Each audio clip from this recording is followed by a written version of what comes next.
예, 날씨가 조금 기온이 내려가고 이제 완연한 가을이 되었습니다. 이런 가을이 되면은 우리가 흔히 시골에서 볼 수 있는 풍경 중에 하나가 철새들이 떼를 지어서 하늘을 날아가는 이동하는 모습입니다.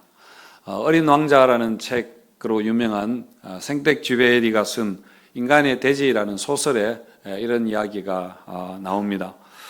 철새들이 이동하는 이주기가 되어서 기러기들이 하늘을 날아갈 때에 땅에서는 이상한 현상들이 일어납니다.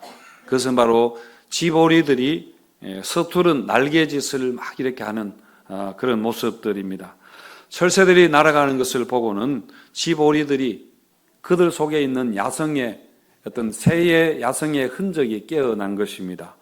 아마 기러기들이 이렇게 삼각편대에 큰 무리를 지어 날아가는 것을 보고 또 날아가면서 뭔가 소리를 내는 것을 그렇게 들었을 겁니다. 쥐보리들은 그저 뒤뚱거리면서 벌레나 잡아먹고 또 나달이나 주워먹고 그렇게 하고 또 작은 물웅덩이에서 헤엄치며 노는 게 고작인데, 그래서 넓은 세상이 있다는 것을 사실 꿈도 꾸지 못했는데 철새들이 날아가는 것을 보면서 야성의 부름소리가 그들 속에 있는 야성을 일깨운 것입니다. 그래서 나도 저렇게 한번 날아보았으면 싶다는 그런 충동에 한 번도 날개짓을 해보지 않아서 너무나 서툴지만은 그래도 날개짓을 해본다, 그런 이야기입니다.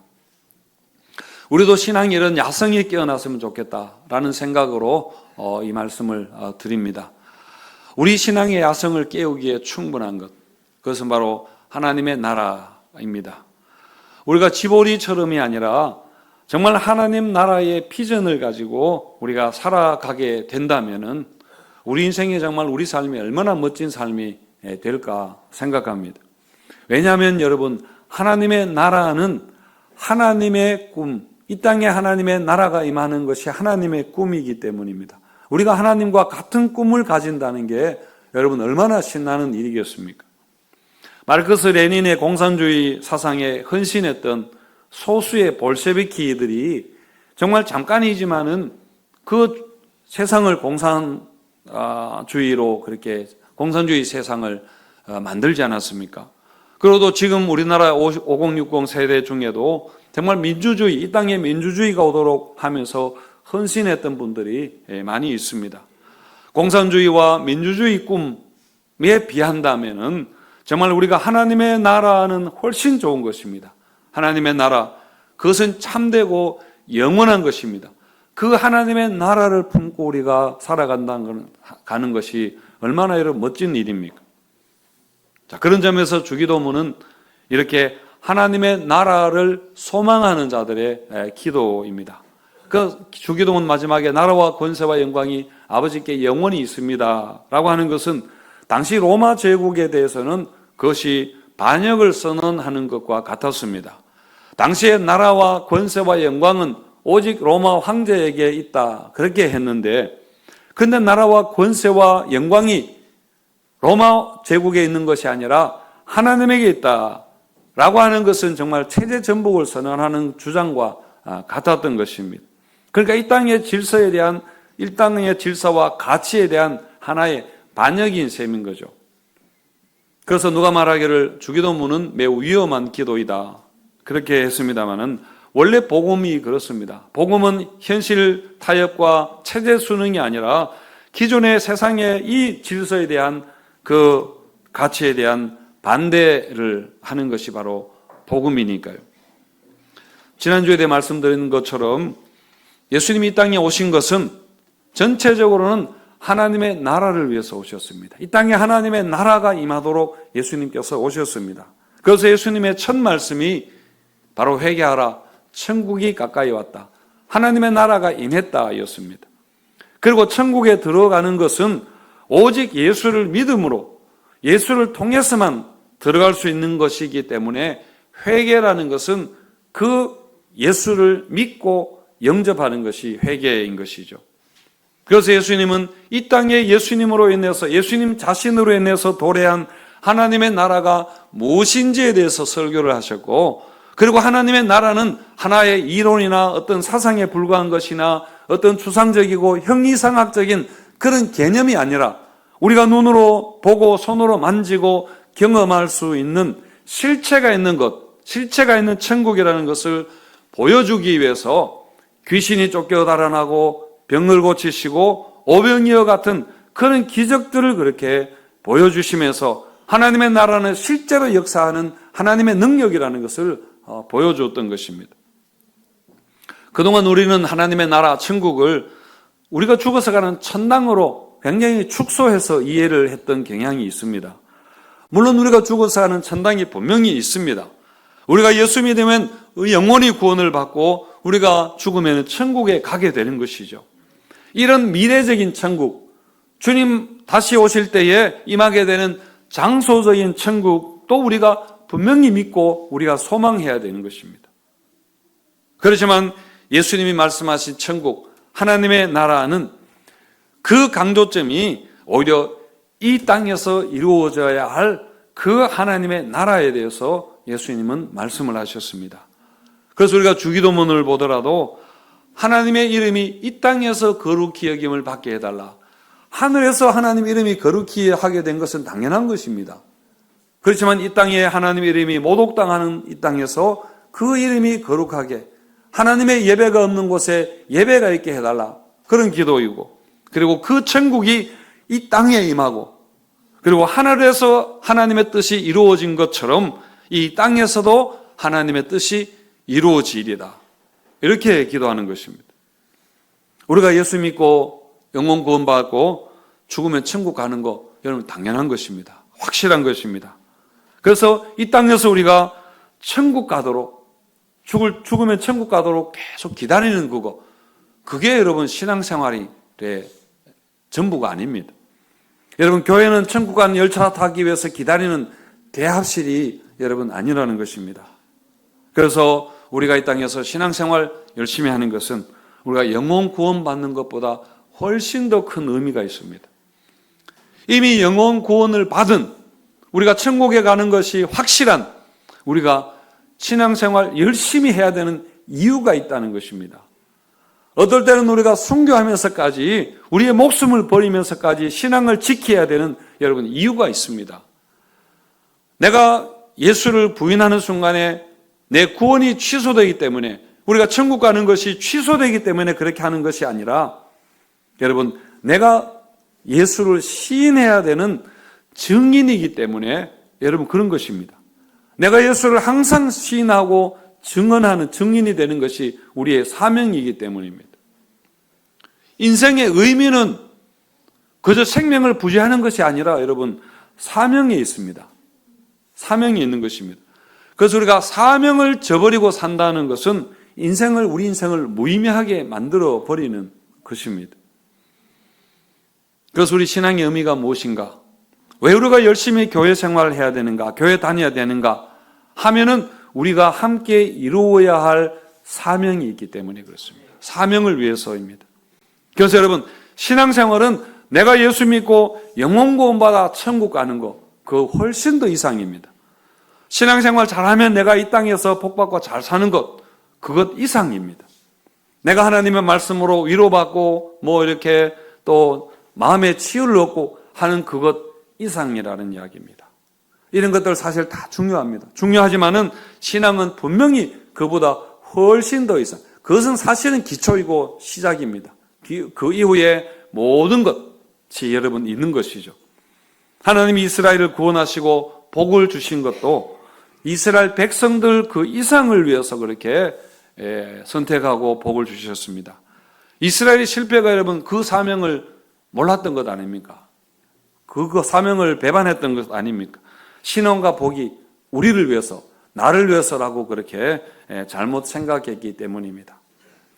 여러분, 복음은 나를 위한 것만 아니라 여러분, 궁극적으로는 복음은 하나님의 나라를 위하는 것입니다. 그래서 우리의 첫 번째 사명은 우리가 복음의 증인으로 사는 것입니다. 예수님이 제자들을 세상으로 보내셨는데 무엇을 위해서 보내셨는가 하면은 하나님의 나라를 전하도록 보내셨습니다. 마태복음 10장 7절과 8절에 보시면은 가면서 전파하여 말하되 천국이 가까이 왔다 하고 병든 자를 고치며 죽은 자를 살리며 나병환자를 깨끗하게 하며 귀신을 쫓아내되 예수님 하셨던 것과 똑같은 일을 제자들에게 하게 하셨습니다. 그래서 제자들은 가서 천국에 대해서 설명하고 사람들을 막 설득해서 이렇게 믿으라고 그렇게 별로 하지 않았습니다. 그냥 다니면서 하나님의 나라가 임했다, 하나님의 나라가 가까이 왔다라고 그렇게 선포를 했습니다.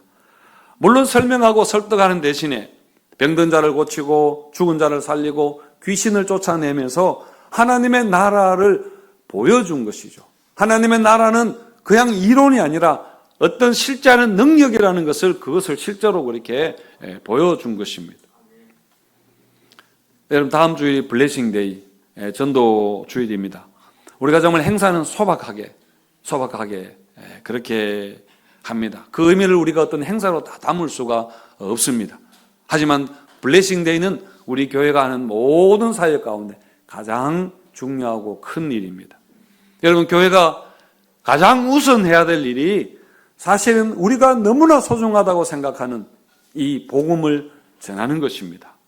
여러분, 신앙생활은 나의 종교적인 만족을 넘어선다는 것을 우리가 전도주의를 통해서 다시 한번 생각하는 시간입니다. 우리는 예수 믿고 구원받아서 하나님 자녀의 복을 여러분 누리고 있습니다. 그리고 우리가 기도하면 하나님이 우리의 기도를 들으시는 그런 특권을 우리가 가졌는데, 이것을 알지 못하는 사람들, 그들에게 이것을 복음을 전하는 것보다 여러분 사실 더 중요한 것이 여러분 어디에 있겠습니까? 세계 선교도 똑같은 의미로 여러분 중요합니다. 예수님께서 승천하시면서 땅 끝까지 내 증인이 되라, 복음을 전하라 그렇게 하셨는데, 그래서 여러분 내 주변부터 시작해서 땅 끝까지 다른 문화와 다른 민족에게까지 가서 복음을 전하라는 주님의 마지막 부탁이었습니다. 대임령입니다. 우리나라에 선교사가 들어와서 복음을 전했기 때문에 오늘 우리가 이렇게 여러분 예수 믿고 복을 받게 된 것, 이 나라가 여러분 복을 받게 된 것을 생각한다면은 그 선교가 얼마나 중요합니까? 한 민족과 한 나라를 여러분 이렇게 구원하는 바꾸는 일 아닙니까? 그래서 선교가 얼마나 중요한가를 우리가 알 수 있습니다. 이렇게 우리가 전도와 선교에 계속해서 우리가 생각하고 이것이 우리의 가장 중요한 사명이라는 것을 열심을 내지 않으면은 우리의 신앙은 금방 이기적으로 내향적으로 신앙이 방향이 바뀌게 되고, 그리고 세상에 죽어가는 많은 이런 문제들에 대해서 우리가 무관심하게 되기가 여러분 십상인 것입니다. 이런 이야기가 있습니다. 어떤 사람이 바다에 나가 수영하다가 파도에 휩쓸려서 죽을 뻔했는데, 그때 어떤 사람이 구조해 주어서 목숨을 건지게 되었습니다. 그래서 너무 그게 감사해서 자기처럼 물에 빠진 사람들을 구조하는 일을 하고 싶었습니다. 그래서 인명구조대를 만들어서 그 구조 활동을 했습니다. 그래서 그 소문을 듣고 또 많은 사람들이 동참하려고 찾아왔습니다. 그래서 여름이 되면은 구조 활동을 그렇게 함께 봉사 활동을 했습니다.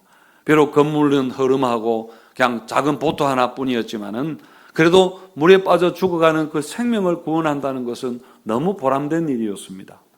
그러자 구조된 사람들은 또 감사하는 마음으로 그 구조대를 후원하기도 하고 직접 시간을 내어서 찾아와서 봉사활동도 하고 그랬습니다. 그러면서 인명구조대원들 점점 늘어가고 조직이 점점 그렇게 커지게 되었습니다.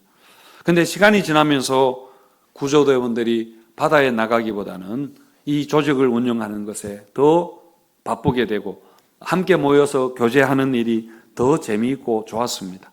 그래서 구조 임무는 회비로 전문 구조회원들 고용해서 그들에게 맡기고, 이제 회원들은 여름이 되면은 해변에서 다양한 그렇게 행사를 하면서 보냈습니다.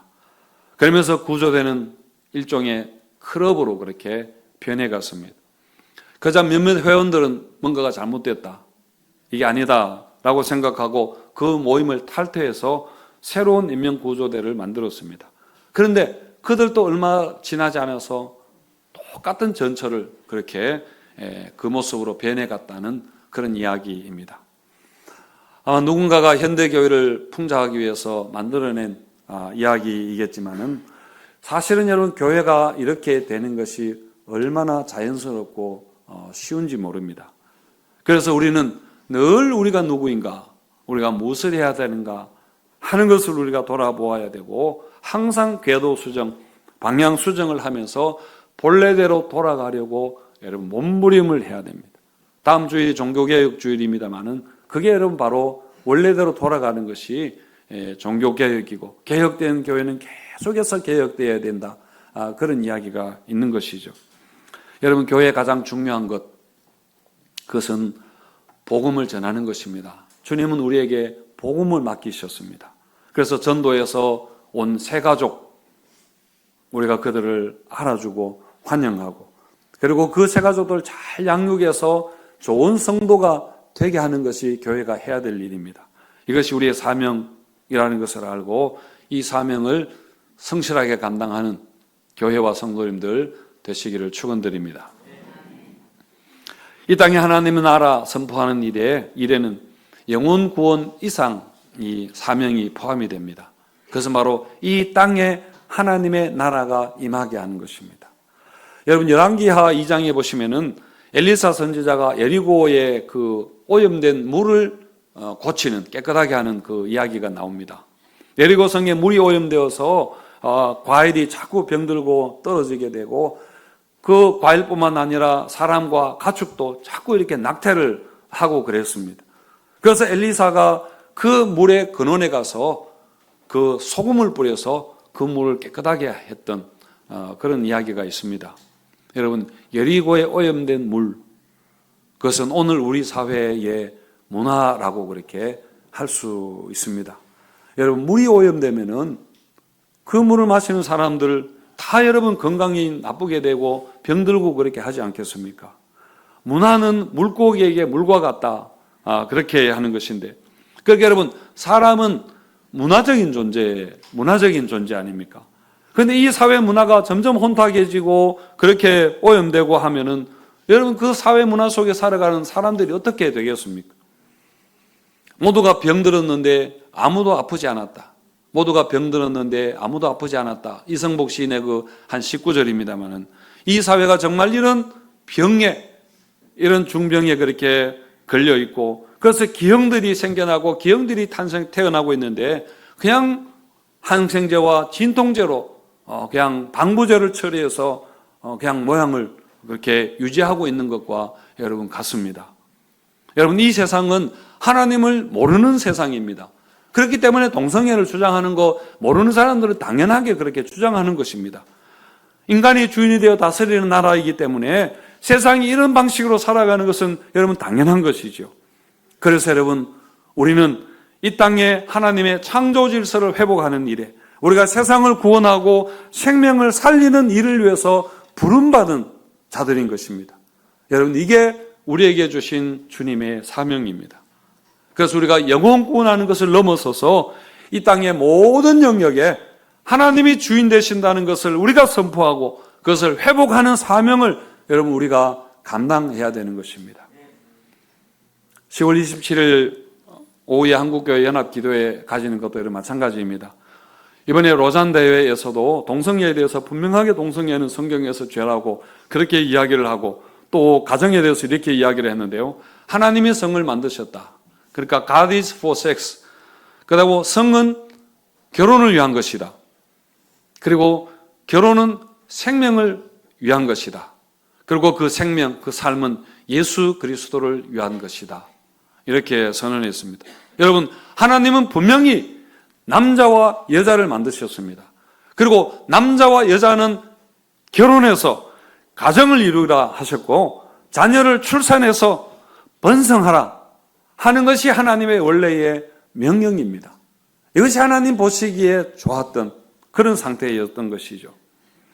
우리가 동성애자 같은 그런 분들 사랑하고 포용해야 되는 것, 여러분 이것과는 별도로 이런 하나님의 창조 질서에 어긋나는 일을 옳다고 그렇게 하고 그것을 아예 법과 제도로 못 박아버리는 것에 대해서 우리는 그것이 분명히 성경적이 아니라고, 그것이 아니라고 우리가 말은 해야 되지 않습니까? 여러분, 이렇게 된다면은 사회의 가장 기초가 결혼과 가정입니다. 그것이 임의적인 것이 되어버립니다. 선택적인 것이 되어버리고 결국은 그것이 혼란하게 되는 겁니다. 결국 이로 인해서 많은 부작용들이 앞으로 생겨날 것입니다. 연쇄 효과들이 일어날 것입니다. 그것은 결국은 이 사회의 기반을 여러분 무너뜨리는 것이 된다는 이야기입니다. 이번에 한국교회가 모여서 하지만은 우리는 절대로 주장하는 자세로 그렇게 하는 것이 아니라 정말 지금 모든 것은 사실은 교회의 책임입니다. 교회가 이 사명을 감당하지 못하고 교회가 우리끼리 즐겁고 우리끼리 구원받고 이렇게 했던 것에 대한, 그래서 세상의 문제에 대해서 무관심하고 세상을 이지경이 되도록 내버려 두었던 우리 한국교회의 문제고 우리 성도들의 문제라는 것을 알고 우리가 회개 여러분 하는 마음으로 모여야 될 것입니다. 역대하 7장 14절 말씀, 내 이름으로 일컫는 내 백성이 그들의 악한 길에서 떠나 스스로 낮추고 기도하여 내 얼굴을 찾으면은 내가 하늘에서 듣고 그들의 죄를 사하고 그들의 땅을 고칠지라 라고 주님께서 하나님이 말씀을 하셨기 때문에 우리가 회개하고 기도하면은 하나님께서 이 땅을 고쳐주실 것이라 믿고 우리가 모여서 기도하는 것입니다. 하지만 우리는 항상 여러분 겸손해야 됩니다. 한국교회는 이 사회 앞에 항상 여러분 겸비해야 하게 서야 되고 여러분 겸손하게 그렇게 해야 됩니다. 제가 이 집회 한 가지 예를 들었지만은 우리가 이 땅에 하나님의 나라를 여러분 선포해야 됩니다. 아직 이 땅에 하나님의 나라가, 하나님의 다스림이 임하지 못한 것이 여러분 얼마나 많이 있습니까? 사실 모든 사회 영역을 보더라도 오히려 죄가 다스리고 인간의 의지가 그렇게 다스리는 그런 세상 아닙니까? 온 세상이 다 하나님이 만드신 것입니다. 하나님의 것입니다. 하나님의 주인 되시는 것입니다. 그런데 이 세상은 하나님을 알지 못하고 하나님을 부정하고 있습니다. 하나님의 뜻을 거역하면서 결국 하는 것이 여러분 불행하게 되고 멸망으로 가도록 방향 설정이 되어 있습니다. 목적지 설정이 그렇게 되어 있다는 이야기입니다. 하나님이 세상을 이처럼 사랑하사 독생자를 주셨다 했는데 세상을 이처럼 사랑하사라고 했습니다.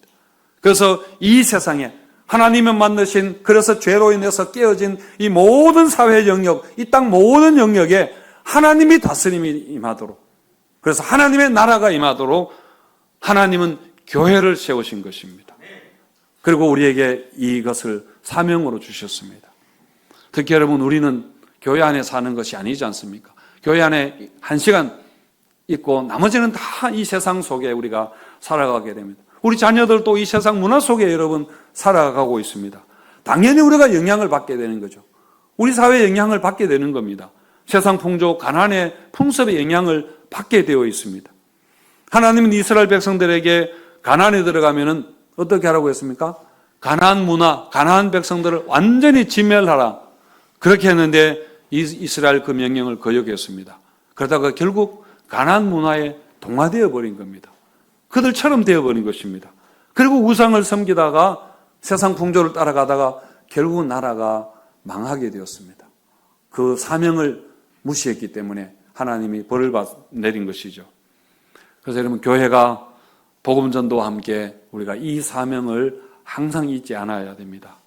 그래서 우리가 일단은 우리 성도들은 보내심을 받은 자리에서 복음의 삶을 살아내야 됩니다. 믿음의 삶을 여러분 살아내야 되는 것입니다. 그리고 이 땅에 있는 많은 교회들, 5만 개가 넘는 교회들, 1000만이나 되는 교인들이 정말 이 땅을 위해서 뭔가를 한다면은 분명히 이 땅의 죄가 억제가 되고 정말 하나님의 뜻이 조금씩 이루어져 가게 되지 않겠습니까?